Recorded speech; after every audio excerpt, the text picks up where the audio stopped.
ഒന്നുമില്ലായ്മയിൽ നിന്നെ നിന്നുടെ ഛായയിൽ സൃഷ്ടിച്ചു. നിത്യമാ സ്നേഹിച്ചെന്നെ തൻ്റെ പുത്രനെ തന്നു രക്ഷിച്ചു നീ. നിൻ മഹാകൃപയ്ക്കാ അങ്ങ് ഞാൻ സ്തുതിച്ചിടുമെന്നും. നിൻ മഹാകൃപയ്ക്കാ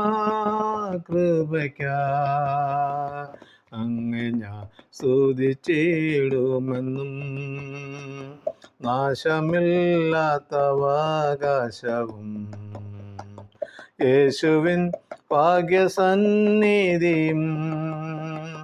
നീതിയിൻ വാടമൂടികളും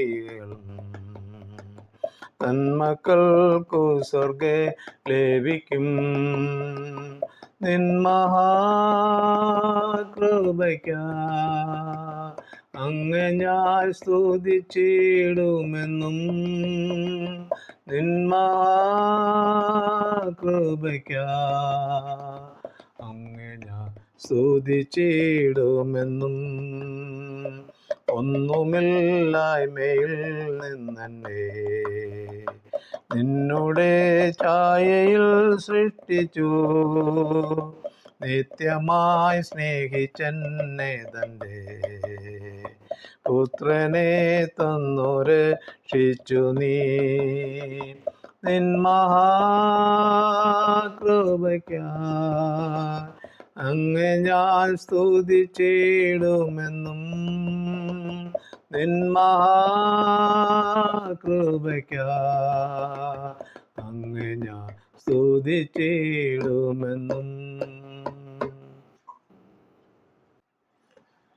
ദൈവത്തിൻ്റെ നാമം മഹിമപ്പെടുമാറാകട്ടെ. പ്രഭാതവന്ദനം എല്ലാവരെയും അറിയിക്കുന്നു.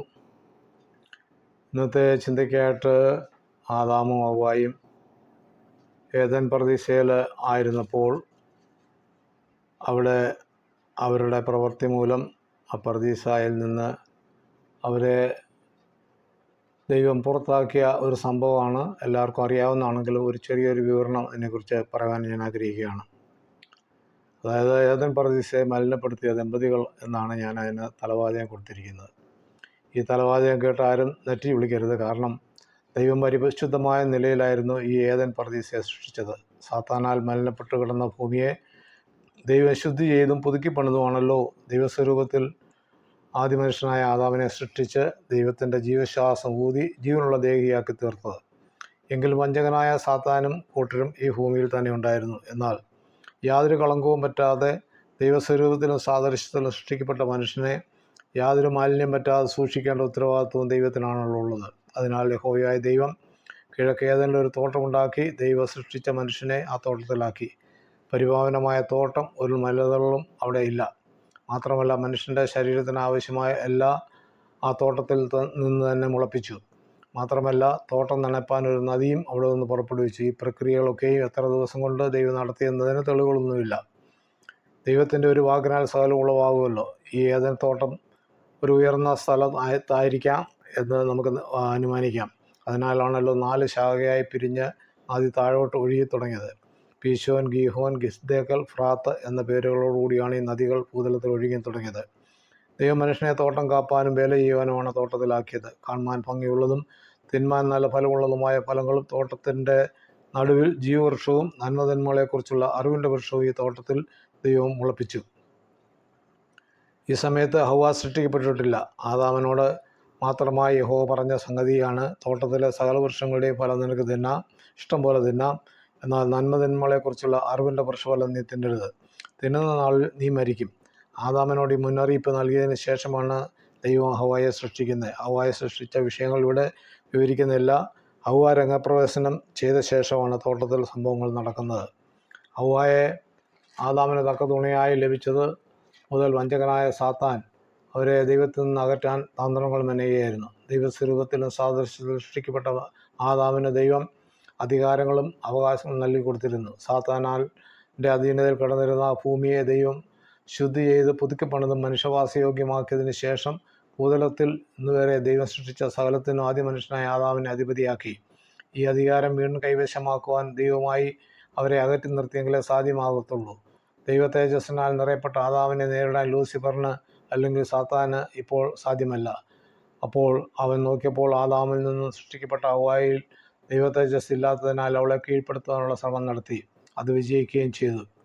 അവൾക്ക് ലഭിച്ച ഉപദേശം മൂലം അനുസരണക്കേടിലേക്ക് വഴുതി വീണു. വിലക്കപ്പെട്ട ഫലം പറിച്ചു തിന്നതിനാൽ അവൾക്ക് ഒന്നും സംഭവിക്കുന്നില്ല. എങ്കിലും ആദാമിനും അവൾ അത് കൊടുത്തു. ഇതുവരെ തിന്നാത്ത ഫലം എവിടെ നിന്നെന്ന് പോലും ചോദിക്കാതെ ഭക്ഷിച്ച ഉടനെ ദൈവം അവനോട് പറഞ്ഞതുപോലെ തന്നെ സംഭവിച്ചു. തിന്നുന്ന നാളിൽ നീ മരിക്കും. അവിടെ ഒരു ആത്മീയ മരണം സംഭവിച്ചു. ദൈവ തേജസ് അവനിൽ നിന്ന് വിട്ടുപോയി. ഇനിയും ദൈവത്തെ മുഖാമുഖം കാണുവാൻ സാധ്യമല്ല. ജീവവൃക്ഷഫലം ഒരു തവണ എങ്കിലും അവൻ ഭക്ഷിച്ചിരുന്നെങ്കിൽ, അങ്ങനെ തിന്നിരുന്നെങ്കിൽ മരണം സംഭവിക്കില്ലായിരുന്നു. എന്നാൽ ജീവവൃക്ഷഫലം ഇനി അവൻ ഭക്ഷിച്ചാലോ ഒരിക്കലും മരണമില്ലാതെ പാപിയായി ജീവിക്കേണ്ടി വരും എന്നുള്ള ഭയത്താലാണ് ദൈവം അവനെ തോട്ടത്തിൽ നിന്ന് പുറത്താക്കിയത്. തോട്ടത്തിന് പുറത്ത് ജീവിതത്തെപ്പറ്റി അവർക്ക് ചിന്തിപ്പാൻ പോലും സാധ്യമല്ല. തോട്ടത്തിന് പുറത്ത് യാതൊരു വിധത്തിലുള്ള ഭക്ഷണ സംഘങ്ങളുമില്ല. പരിശുദ്ധമായ തോട്ടത്തിനുള്ളിൽ മലിനതകൾ സൃഷ്ടിച്ച് സാത്താൻ വിജയപേര് ഒഴുക്കി സകലവും അവൻ അവകാശമാക്കി. അതിനാലാണല്ലോ യേശുവിനോട് സാത്താൻ പറഞ്ഞത്, എല്ലാം എൻ്റേതാണ്, വീണ് നമസ്കരിച്ചായാലും ഇതൊക്കെ നിനക്ക് തരാം.